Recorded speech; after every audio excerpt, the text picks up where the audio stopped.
ரீசெண்டா இந்த ஒரு வீடியோவை எனக்கு நண்பர் ஒருத்தர் அனுப்பினார். இந்த ஒரு வீடியோவை பார்க்குறப்ப எனக்கு ரொம்பவே சந்தோஷமா இருந்துச்சு. ஏன்னா இவர் ஒரு பியூர் வெஜிடேரியனா இருந்துகிட்டு வெஜிடேரியன்ஸ் நான் வெஜிடேரியன்ஸ்க்கு பண்ற டிஸ்கிரிமினேஷனை தெளிவா சொல்லியிருப்பாப்ல. இப்போ வெஜிடேரியன்ஸ்க்கு இருக்கக்கூடிய ஒரு சின்ன mistake which you all correct எப்படி தான் அவர் நான்வெஜ் சாப்பிட்றாரு, that's not the way you deal. You respect the other person's choice.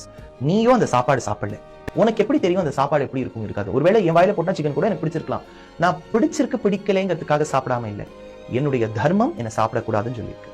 அவரை சாப்பிடலாம்னு சொல்லியிருக்கு. அவர் சாப்பிட்ற, நான் சாப்பிடல. அவர் என்ன ஃபோர்ஸ் பண்ணாலோ நான் அவரை ஃபோர்ஸ் பண்ணாலோ தான் தப்பு. அவர் சாப்பிடும் சாப்பாட்டை துர்நாற்றம் என்றோ குறைத்து சொல்லுவதோ தப்பு. That is one thing. ஏன்னா அப்படி பார்த்தா துர்நாற்றம் வீசுகின்றதுன்னா நம்ம கேபேஜ் வேக வைக்கும்போது ஒரு வாசனை வரும், பார்த்திருக்கீங்களா?